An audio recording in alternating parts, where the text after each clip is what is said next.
Bueno, voy a presentar a nuestro último interviniente, que es don Amable Corcuera Torres, que es catedrático de Derecho Financiero y Tributario de la Facultad de Derecho en la Universidad de Burgos. Es decano, o lo fue, decano de la Facultad de Derecho de la Universidad de Burgos del 2007 al 2012, coordinador del Máster Oficial Interuniversitario Online de Derecho y Administración Local con la Universidad de Almería y Universidad de Burgos, presidente de la Comisión de Bioética de la Universidad de Burgos desde el año 2014 al 22 y tiene un currículum bastante extenso en cuanto a investigación, con 5 sexenios de investigación y un sexenio de transferencia. Ha dirigido 2 tesis y ha publicado 17 libros, capítulos, artículos, prólogos, comentarios, en fin, gran cantidad de aportaciones a libros colectivos, conferencias y mesas redondas, 15 proyectos de investigación, 8 informes técnicos y fue galardonado con el segundo premio de estudios financieros en la modalidad tributación en el año 1997. Las 4 líneas de investigación principales que está desarrollando o ha desarrollado es fiscalidad del deporte, régimen fiscal de las entidades sin fines de lucro lucrativos y del mecenazgo, derecho del gasto público y del presupuesto y estabilidad presupuestaria en las entidades locales. El título de su intervención son Incentivos fiscales a las aportaciones a las entidades de economía social. Cuando quiera. Muy bien, muchas gracias por la presentación. Al final es una acumulación de méritos después de 33 años de ya pertenencia a la universidad. Quiero, en primer lugar, antes de pasar a la exposición propiamente, agradecer a la Cátedra de Economía Social de la Universidad de Valladolid y a sus responsables la invitación para participar en este primer encuentro en un tema que quizás se considere a veces de forma más tangencial, incluso por los propios protagonistas, ¿no?, de la economía social, y con la finalidad, sobre todo, pues de ofrecer un panorama de cuáles son los incentivos fiscales que pueden disfrutar aquellas personas, en sentido amplio, que realicen aportaciones, normalmente a título gratuito, a estas entidades. En este sentido, pues mi exposición se llevará a cabo a través de 4 apartados fundamentales. En primer lugar, volveremos a dar una vuelta al concepto de entidad de economía social, del que ya en la anterior ponencia y supongo que en otras se ha hablado.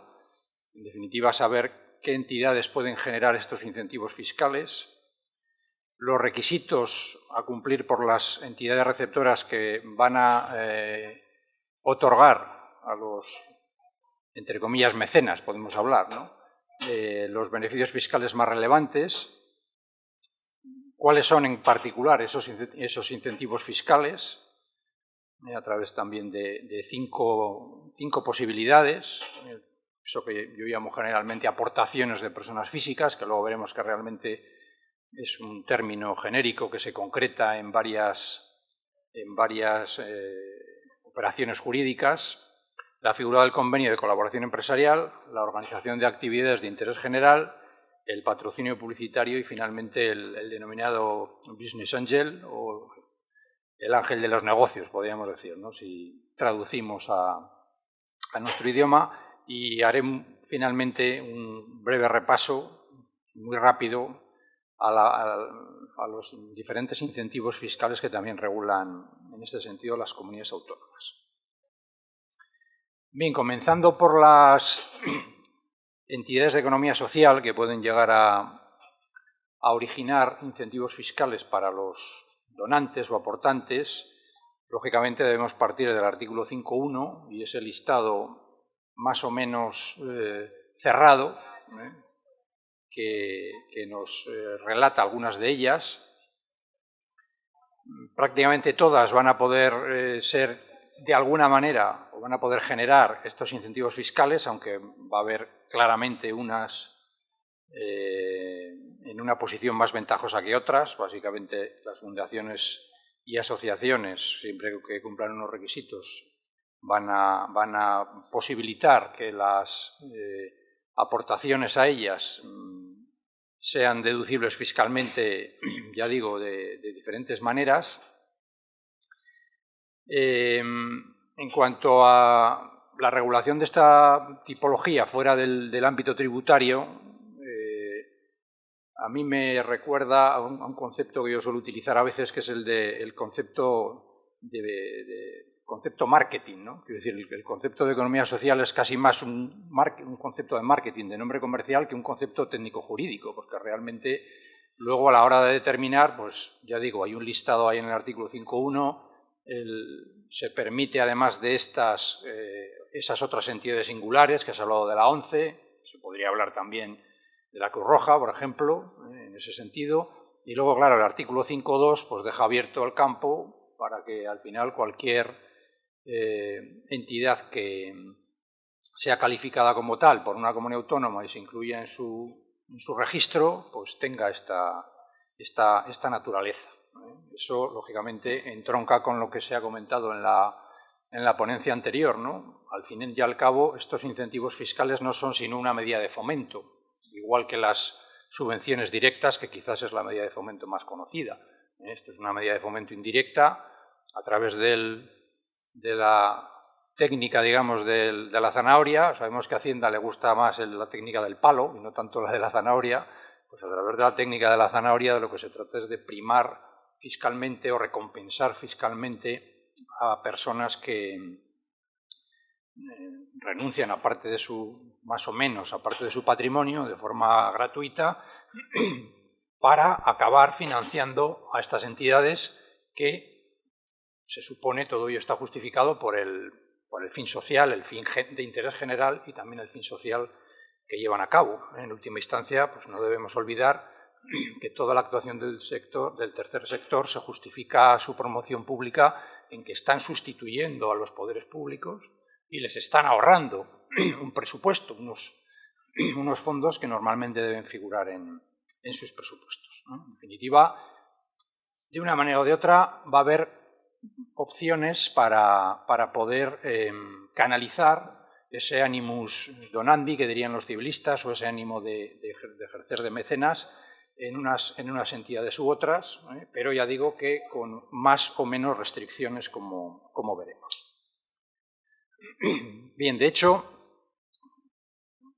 podemos encontrarnos tres grupos de entidades de economía social a la hora de generar estos incentivos fiscales. Utilizando una terminología, antes se ha dicho que yo me he dedicado en su momento, más que ahora, al derecho del deporte, pues podemos hablar de unas entidades de primera división. En estos casos, esas entidades, los aportantes, van a tener derecho a los beneficios fiscales previstos en la ley por abreviar, llamada de mecenazgo, la Ley 49/2002, también algunos incentivos autonómicos complementarios a los anteriores y también en materia de IVA a un beneficio concreto. Eso por un lado. Tendríamos las entidades de segunda división, en la cual los aportantes no van a tener derecho a ese catálogo de beneficios fiscales de la ley de mecenazgo, que es bastante amplio, sino solo a uno que residualmente regula la ley del impuesto de renta en el artículo 68.3b, y luego también pueden acogerse a las figuras del patrocinio publicitario y la realización de actividades de interés general. Y finalmente tenemos otras entidades que en este caso básicamente van a ser sociedades anónimas limitadas o sociedades anónimas laborales o limitadas laborales que lleven a cabo las primeras, las sociedades genéricas, actividades de interés social. En este caso, también el artículo 68.1 de la Ley de Renta establece esa figura, como he dicho antes, del ángel de los negocios, y también se van a poder beneficiar los aportantes de algunas deducciones autonómicas y, asimismo, a esas figuras del patrocinio publicitario y de la realización de actividades de interés general. Por tanto, como verán, lo que nos vamos a centrar en esta intervención no es en los propios beneficios fiscales que tienen las entidades de economía social a la hora de declarar sus impuestos, que eso sería otra ponencia totalmente distinta, sino a los incentivos, desde el punto de vista tributario, que cualquier persona física, jurídica, etcétera, podemos disfrutar a la hora de financiar a título gratuito a estas entidades. Bien, dentro de las entidades del primer grupo, de las de primera división, pues tenemos unas que lo van a ser de forma directa, porque adoptan la forma jurídica prevista en el artículo 2 y 3 de la Ley de Mecenazgo, que son básicamente 3, fundaciones legalmente constituidas, las asociaciones declaradas de utilidad pública y ONGs con forma de fundación o asociación de utilidad pública, como tanto fundación como asociación están reconocidas, hemos visto expresamente en el artículo 5.1 de la Ley de Economía Social, pues siempre que llevan a cabo actividades de ese tipo, vinculadas a la economía social, pues van a poder generar incentivos. A pesar de que, como también se ha dicho, en muchas ocasiones queda muy desdibujado en algunas de estas entidades, fundaciones, en el caso que se ha puesto la Fundación Empresa, pues el hecho de que sean realmente entidades de economía social y casi entidades sin ánimo de lucro. En este caso, la ley fiscal, digamos, lo que hace es someterse desde un punto de vista estrictamente formal a lo que establecen otras normas mercantiles, civiles, etcétera, y no entra a discutir, salvo que haya un caso claro de fraude de ley o un caso claro de simulación, no entra a discutir la propia naturaleza de las entidades, en concreto. Esas 3, por tanto, serían entidades de primera división, también de forma singular, porque están reconocidas en las disposiciones adicionales 5 y 9 de la Ley de Mecenazgo, la Cruz Roja, la 11, y también las que se han comentado, entidades de economía social de naturaleza religiosa, que estén promovidas por alguna de las confesiones con las que el Estado español tiene firmado convenio, en ese sentido. Y de forma indirecta también podría haber alguna alternativa para que otras entidades de economía social que no tengan esa forma jurídica que acabamos de ver, sin embargo, si han sido promovidas o participadas por ellas, por fundaciones, asociaciones, etcétera, lo que pasaría con las empresas de inserción, que legalmente la ley dice que tienen que estar promovidas o participadas por estas, entre otras, por este tipo de entidades sin ánimo de lucro, en ese caso digo, de forma indirecta, donando un dinero a la fundación madre, digamos, que luego va a acabar en esa otra empresa de inserción, pues podría caber la posibilidad de aplicarse los beneficios fiscales establecidos. Bien, ¿qué requisitos deben cumplir esas entidades que hemos llamado de primera división, además de tener esa forma jurídica, esa forma de fundación, asociación, ONG, etcétera? Bueno, pues son los que regula el artículo 3 de la Ley de Mecenazgo, y en esto pues ya la Administración tributaria sí que es muy estricta a la hora de exigir el cumplimiento de estos fines. Evidentemente, muchos de ellos tienen que ver con la propia naturaleza de la entidad de la que hablamos, y la propia normativa sectorial, la Ley de Fundaciones, la Ley de Asociaciones, ya los exige para poder estar en presencia de una entidad de este tipo. No son más que reiteración. Por ejemplo, el primero, ¿no? que la entidad tenga, la fundación, la asociación, lleva a cabo un fin de interés general, y entre los fines de interés general el artículo 7 de la Ley de Mecenazgo reconoce los fines de interés social, pero claro, de forma muy amplia, ¿no? De forma amplísima. En segundo lugar, al menos el 70% de los fondos obtenidos deben destinarse al fin estatutario, al fin social. Hay también, desde el punto de vista fiscal, una limitación a la hora de realizar explotaciones económicas que sean ajenas a ese fin social. Si se supera el límite del 40% de los ingresos totales de la entidad, pues se incumpliría ese requisito. Por tanto, se pueden llevar a cabo las explotaciones económicas que se crean conveniente, pero eso afectaría, desde el punto de vista fiscal, tanto al régimen en el impuesto de sociedades de estas entidades como al régimen de los beneficios que pueden disfrutar los aportantes. En cuarto lugar, los destinatarios principales de las actividades no pueden ser los socios, los miembros de los órganos de administración, etcétera, ni sus familiares, aunque sí que es cierto que este requisito está exceptuado en las entidades que tienen finalidades de interés social, por lo tanto no habría demasiados problemas. Los órganos rectores deben ser gratuitos, sin perjuicio de que puedan cobrar pues, gastos de asistencia, dietas, etcétera, o de que incluso puedan tener un contrato laboral con la entidad para desarrollar funciones distintas a las propias de gobierno y administración de la entidad. El destino final del patrimonio de esas entidades debe estar contemplado en los estatutos para una entidad, en caso de disolución, para una entidad similar, y luego hay que cumplir una serie de requisitos formales que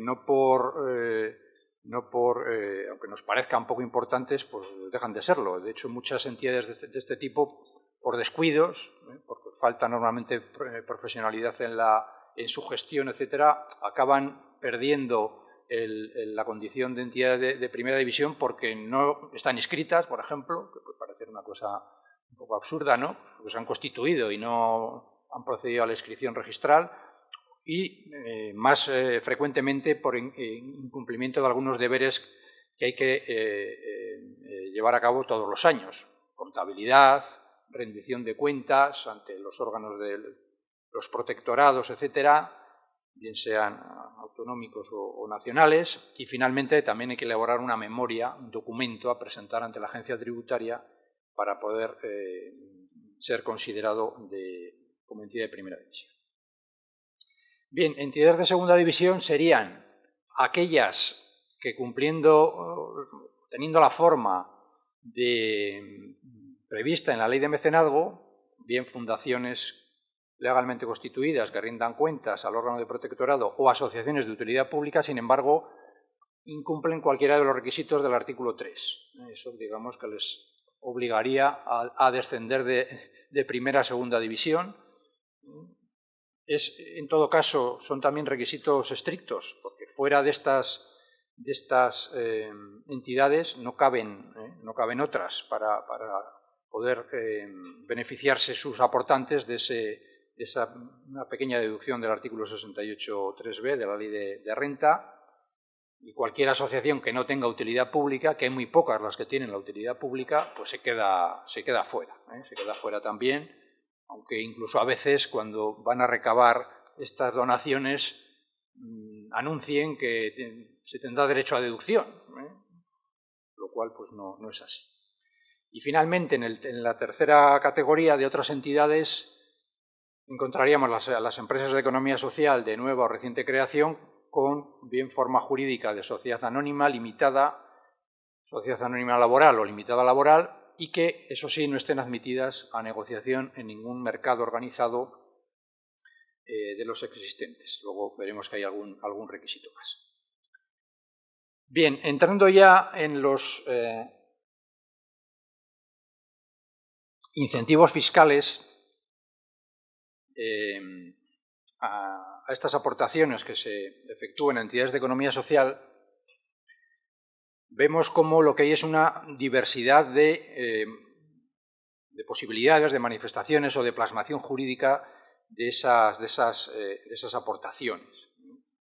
Tenemos básicamente, pues en primer lugar, el concepto estricto de aportación, que veremos que se va a desarrollar a través de varias figuras del derecho civil, bien para constituir estas entidades o bien para financiar su funcionamiento. Y luego hay otras 4 alternativas: el convenio de colaboración, denominado también patrocinio empresarial, la realización de actividades de interés general, el contrato de patrocinio publicitario y esta última figura que yo comentaba del business angel. En definitiva, lo que el legislador quiere ofrecer, al igual que con el catálogo amplio de entidades de economía social, pues aquí lo que nos pretende ofrecer es una especie de traje a medida, para que quien desee realizar una aportación pues pueda elegir.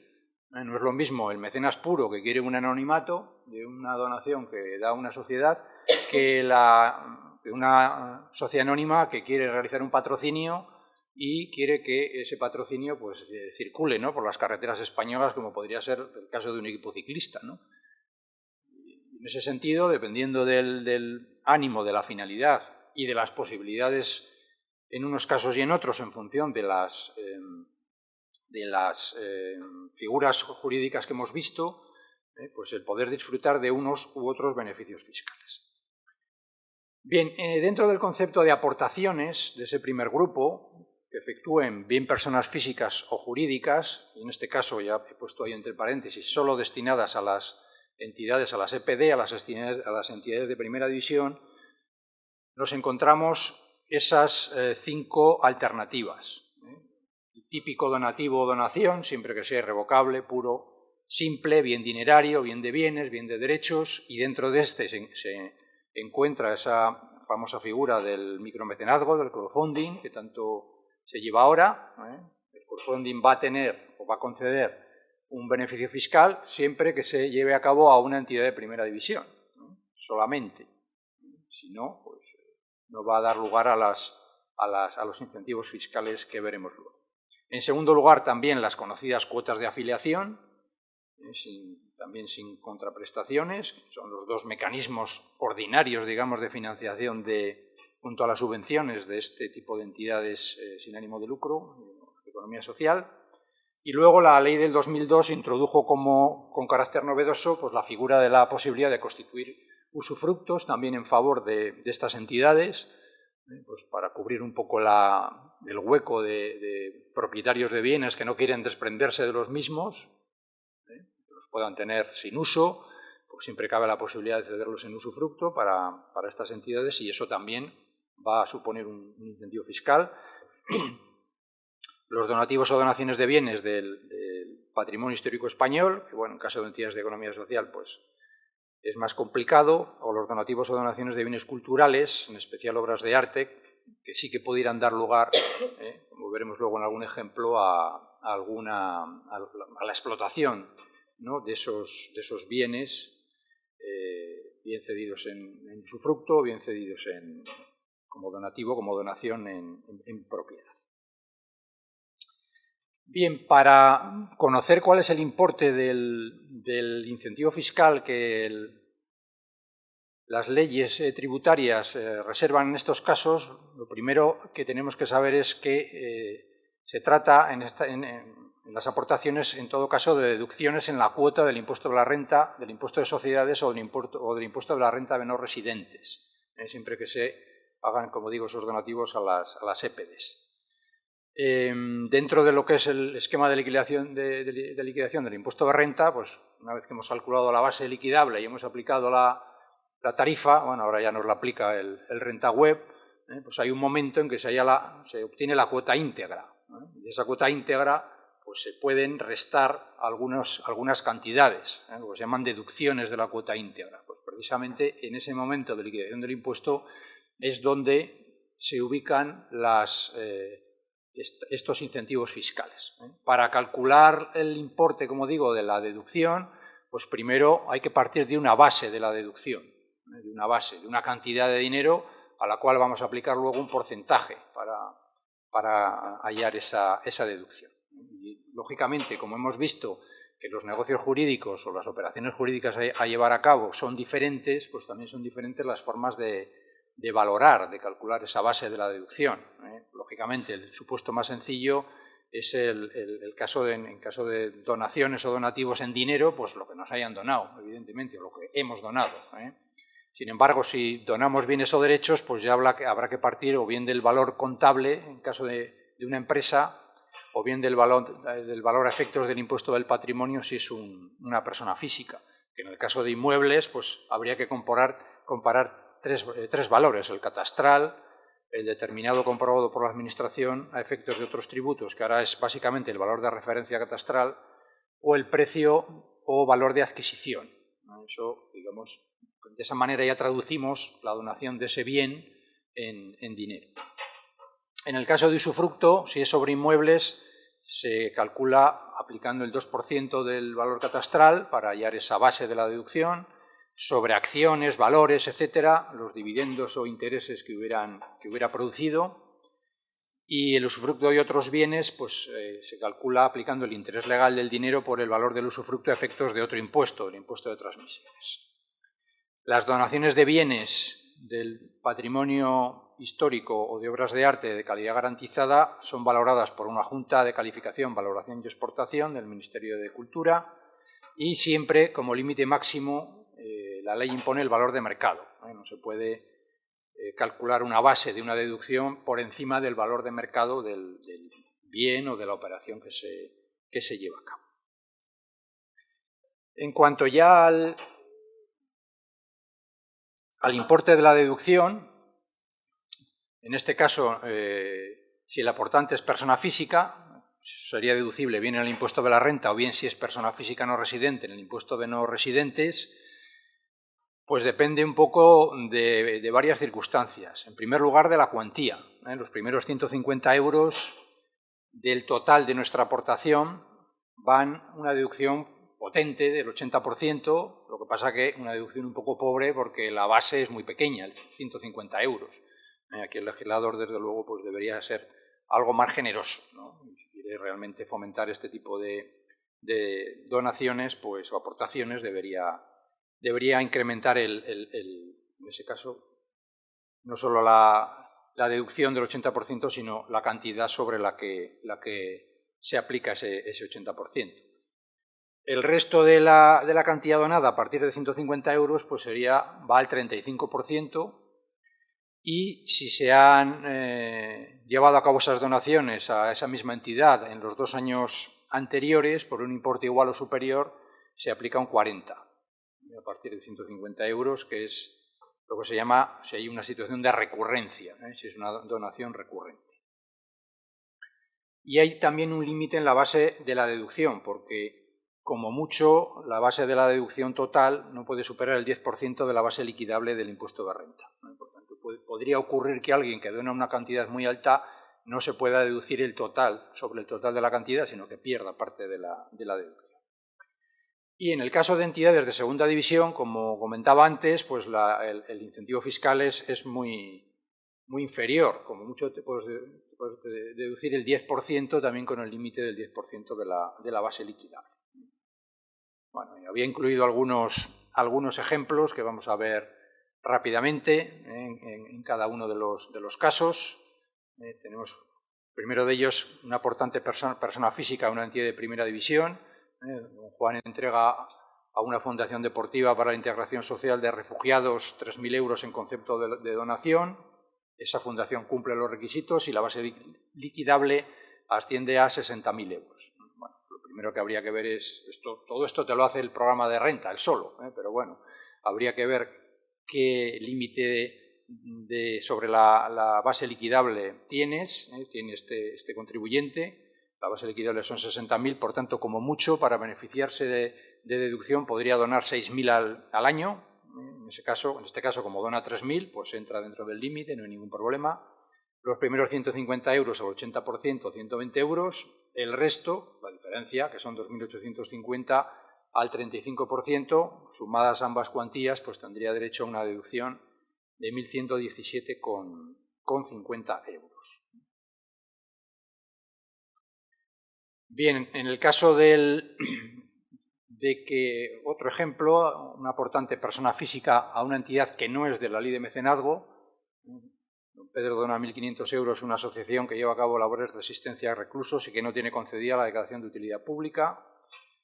Bien, aunque su base liquidable sea de 10.000 euros, en este caso no cabría ni plantear la deducción, porque como no es una asociación declarada de utilidad pública, pues no tendría derecho a deducirse ninguna cantidad.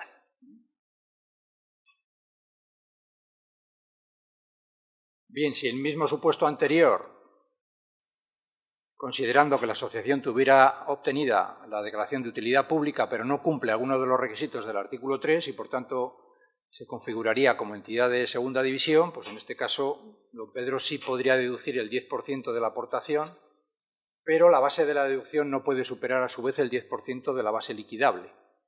Aquí vemos un claro ejemplo de que como la base liquidable es pequeña, 10.000 euros, el 10% son 1.000 de manera que en ningún caso la base de la deducción podría superar esos 1.000 euros. De manera que aquí pues la deducción sería del 10% de 1.000, que serían 100, y el resto, el exceso de donativo, esos 500 euros, se pierde a efectos del impuesto de la renta de este contribuyente. Cosa que veremos que en el caso de las personas jurídicas, de las sociedades, pues no ocurre de esa manera. Bien, además de la deducción fiscal, en la ley de mecenazgo se establece un requisito muy importante que supone, según su artículo 23, que cuando se dona un bien,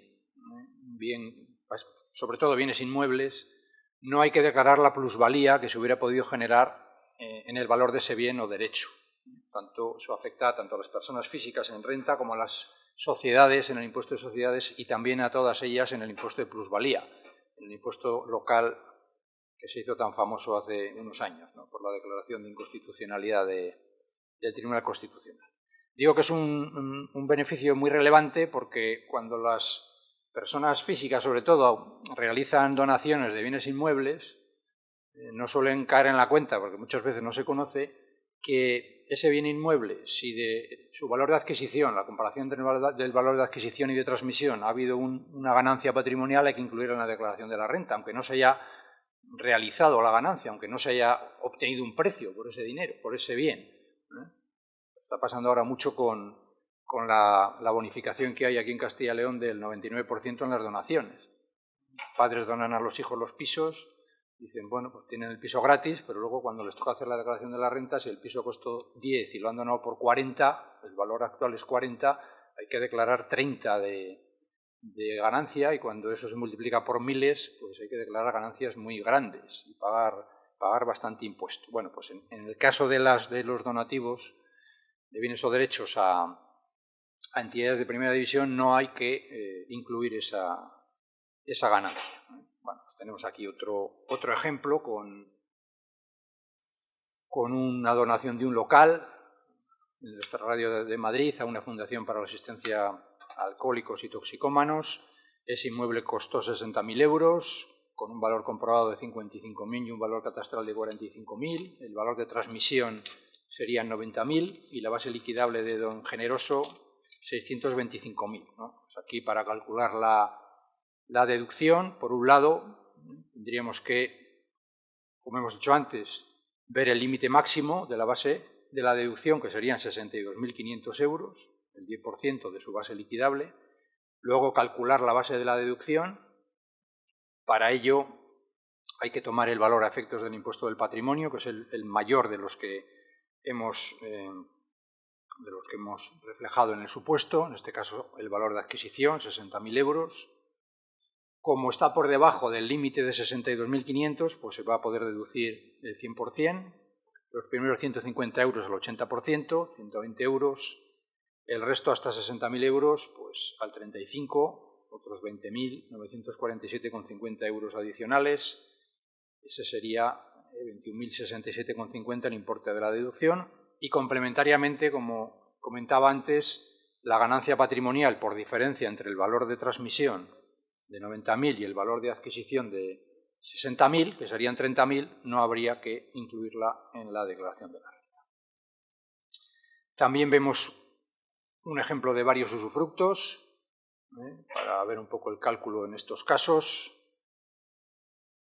Se constituyen varios derechos reales de usufructo a favor de una fundación que cumple los requisitos de la ley de mecenazgo. En ese caso, la base liquidable serían 250.000 euros, el piso con un precio de 250.000 euros y valor catastral de 130.000, 1.000 acciones de una sociedad anónima que generarían 6.000 euros de dividendos, un cuadro de un célebre pintor con un valor de 300.000 euros y del que la Fundación espera obtener 12.000 euros al año por sucesión a exposiciones y galeristas.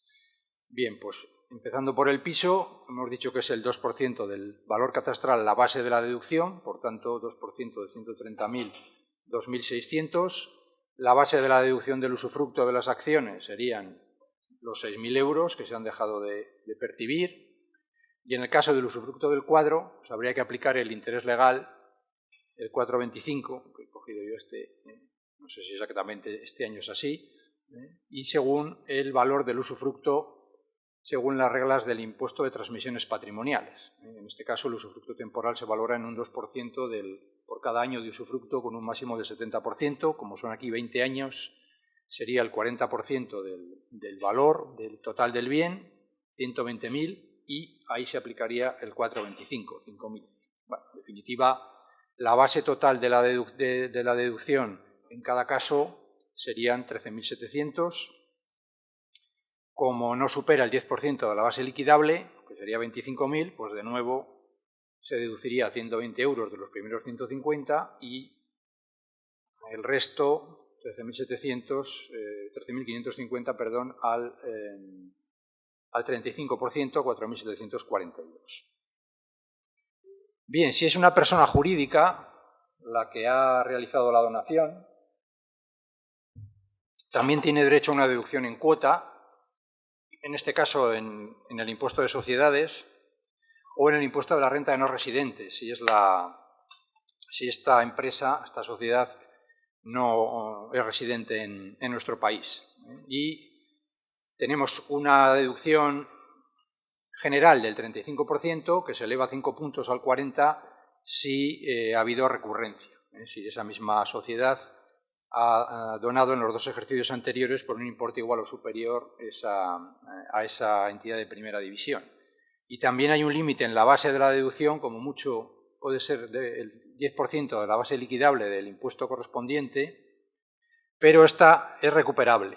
Si no cabe toda la deducción en un ejercicio, pues se puede recuperar en los 10 años siguientes y sucesivos ese importe. Aquí vemos un ejemplo. En este caso, una sociedad anónima dona 8.000 euros a un centro especial de empleo con forma de fundación para financiar un programa de inserción laboral. La base imponible es 100.000, el volumen de ventas 200.000 y dona también 10.500 euros a una sociedad anónima laboral. Bien, el donativo al centro especial de empleo daría derecho a una deducción del 35% o del 40%, porque hay recurrencia en este caso, mejor dicho. Como la base de la deducción cumple el límite del 10% de la base liquidable, serían 10.000, pues se deduce un 40% de 8.000 y, sin embargo, la donación a una sociedad anónima limitada no puede deducirse en cuota. En este caso, pues la recomendación fiscal a esa empresa sería que utilizara otro mecanismo distinto de la donación, porque tampoco sería gasto deducible al quedar excluidos los donativos y liberalidades. Y de la misma manera, si es una sociedad no residente, en este caso una sociedad residente en Alemania, dona una furgoneta elevadora a una asociación de cooperación para el desarrollo con un valor contable de 120.000 euros y la base imponible del impuesto de renta de no residentes asciende a 1 millón. Aquí vemos que el límite de la base de deducción serían 100.000 euros y como el valor contable son 120.000, pues la deducción que procedería, que sería el 35%, 42.000, no cabe. Simplemente habría que coger 100.000, lo que nos otorgaría 35.000 euros y la diferencia no deducible, esos 7.000 euros, sí que se pueden recuperar, como he dicho antes, en los 10 años inmediatos y sucesivos. Bien, si alguna de las actividades que llevan a cabo las entidades de economía social de primera división se contempla como actividad y programa prioritario de mecenazgo, pues tiene un premio de 5 puntos más de deducción.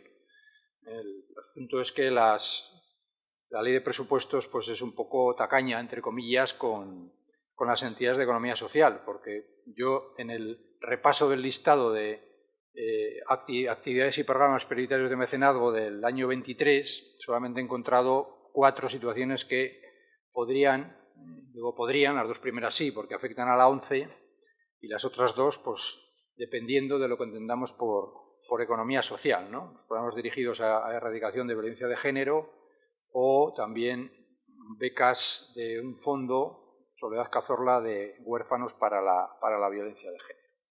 En esos casos, si se hace una donación a esas entidades que llevan a cabo estas actividades, esos programas, pues se podría deducir un 5% más, tanto personas físicas como personas jurídicas. Bien, para poder practicar la deducción, en todo caso, deben estar las donaciones o aportaciones justificadas a través de un certificado de recepción que expide la entidad receptora y también incluyendo el donativo en el modelo 182, que es una declaración informativa de donaciones recibidas que debe presentarse en el mes de enero de cada año respecto del año anterior.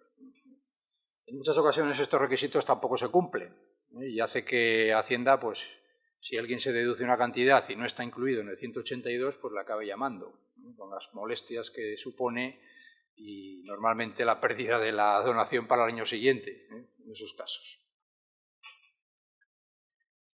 Bien, junto a los impuestos personales, renta directos, renta y sociedades, también en el IVA se ha establecido, si bien recientemente, un beneficio fiscal para evitar que se gravara en el IVA la donación de bienes de empresas, de sujetos pasivos del IVA, a entidades de la ley de mecenazgo, porque originaban una situación peculiar denominada autoconsumo.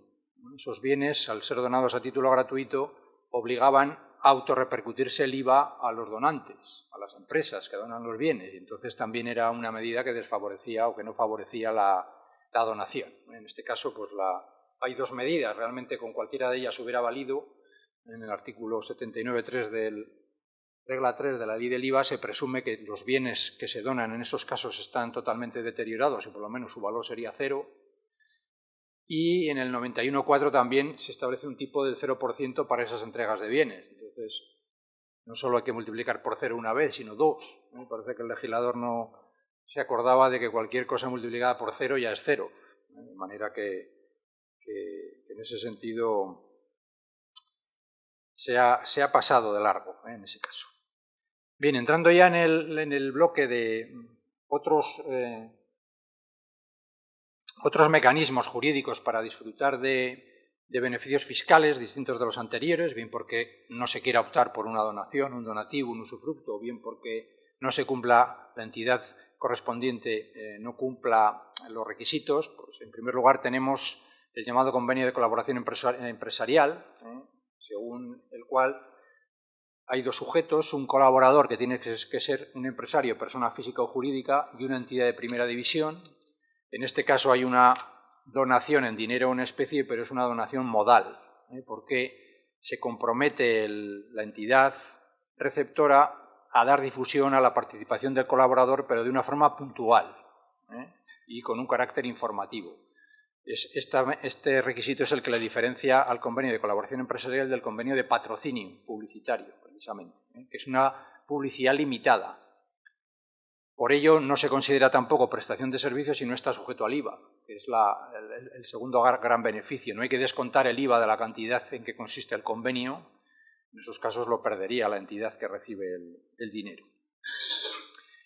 En este caso, el beneficio fiscal es que es un gasto deducible en base del impuesto de renta o de sociedades. No es una deducción en cuotas, es una deducción en base y es una deducción total. Se considera equiparable a gasto de publicidad y toda la cantidad se deduce en la base imponible. Alguien que quiera ver reflejado su mecenas, su colaboración de forma limitada, pues optaría por este convenio de colaboración empresarial, porque ya digo que los donativos en general son restrictivos en cuanto a esa otra finalidad. Tenemos un ejemplo. Voy a pasar rápidamente. La aportación al convenio 30.000, la cuantía deducible 30.000 euros. Bien, en segundo lugar, dentro de estas otras categorías tenemos también la posibilidad de colaborar u organizar directamente actividades de interés general, y esto es muy amplio el campo de desarrollo, afecta a entidades de primera división, de segunda y también incluso a otras entidades, siempre que se cumpla con el requisito, lógicamente, de llevar a cabo ese evento, esa actividad, y ésta tenga un fin de interés general. Lo normal es que empresarios, personas físicas o jurídicas, aporten una cantidad para que una entidad de economía social pueda realizar ese evento concreto, o incluso la propia entidad, en colaboración con esa entidad de economía social, podría organizarlo. Y ya digo que la ventaja de este sistema, aunque es limitado en cuanto al objeto, a la finalidad, es que se puede exportar a entidades de segunda división o a otras. El beneficio fiscal es también la posibilidad de que esa aportación sea gasto deducible en renta del empresario, siempre que esté en estimación directa, o en sociedades. Bueno, pues.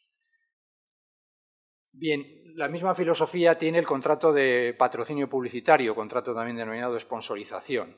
Aquí la única diferencia con el contrato de patrocinio publicitario es que se considera un contrato a título oneroso y lo que se exige es una colaboración amplia en la publicidad del aportante. Esa es la diferencia, digo, del contrato de patrocinio publicitario y del contrato de patrocinio empresarial, y de patrocinio publicitario. Es también un sistema muy amplio porque cabe tanto de entidades de primera división como de segunda, como cualquier entidad no acogida a la ley de mecenazgo, incluso personas físicas. Tenemos más que ver en el ámbito del deporte, por ejemplo, todos los deportistas individuales que son patrocinados. Y en este caso, como digo, pues se debe prestar y colaborar en la publicidad del aportante de la forma que se pacte. A diferencia también del contrato de patrocinio empresarial, va a estar sujeto a IVA. Siempre hay que sumar el IVA o restarlo, según si quiere hacerse cargo del IVA el aportante o no. Y también es gasto deducible sin ningún problema en la base imponible del impuesto de la renta, si el patrocinador es persona física en estimación directa, o del impuesto sobre sociedades. Salto el ejemplo, que simplemente era un... Sí, termino ya. Y finalmente me quedaba por hacer referencia a la figura del ángel de los negocios, digamos, o del business angel, en este caso reservada para inversores, también que podemos denominar mentores, mentores empresariales, inversores en empresas de nueva o de reciente creación. Se aplica a sociedades anónimas de responsabilidad limitada, anónimas laborales o de responsabilidad limitada laborales no admitido a negociación, siempre que ejerza actividad económica con medios personales y materiales y no tenga unos fondos propios superiores a 400.000 euros. Bien, en el caso de entidades de economía social, si este mentor suscribe acciones o participaciones en esas empresas aportando sus conocimientos empresariales o profesionales para la mejor obtención de beneficios, pues va a poder invertir un máximo de 100.000 euros y va a poder deducirse el 50% de la cuota íntegra del impuesto de la renta. Como vemos aquí sí que se trata de una deducción bastante potente desde el punto de vista cuantitativo, aunque si se disfruta de una deducción equivalente autonómica, pues hay que restar ese importe de esa inversión máxima. En todo caso, podrían ser hasta 50.000 euros de inversión. Además, no es una cantidad que se pierda, como en el caso de las donaciones, porque uno es, lógicamente, propietario de las acciones o participaciones de esas sociedades y podría incluso recibir beneficios. Y también se establece un beneficio fiscal adicional, de manera que no se gravan las ganancias patrimoniales consecuencia de las transmisiones de acciones o participaciones en estas sociedades, cuando se vendan esas acciones, siempre que el importe se reinvierta en la adquisición de otras acciones de entidades similares. Por último, como decía, pues un recorrido rápido por algunas deducciones autonómicas que, como digo, en algunos casos son compatibles y complementarias a las deducciones estatales que hemos visto, y por otros casos, en el caso del ángel de los negocios, pues no es así. El ángel de los negocios sería la primera que vemos. También todas esas comunidades autónomas, entre ellas la nuestra, tiene deducciones autonómicas por cantidades invertidas en la adquisición de acciones o participaciones sociales de entidades en este caso en general y en particular de economía social, también por inversiones o donaciones a entidades estrictas de economía social en Cantabria, Aragón, Castilla-La Mancha y Murcia, en empresas que desarrollen actividades agrarias que pueden ser de economía social en Galicia, por donativos con fines asistenciales también Castilla y León, Cantabria y Madrid, y finalmente por donaciones a entidades del tercer sector social, Baleares tiene también unas deducciones en cuota del impuesto de renta. Pues muy bien, muchas gracias. Si hay alguna pregunta, alguna cuestión, quedo a su disposición.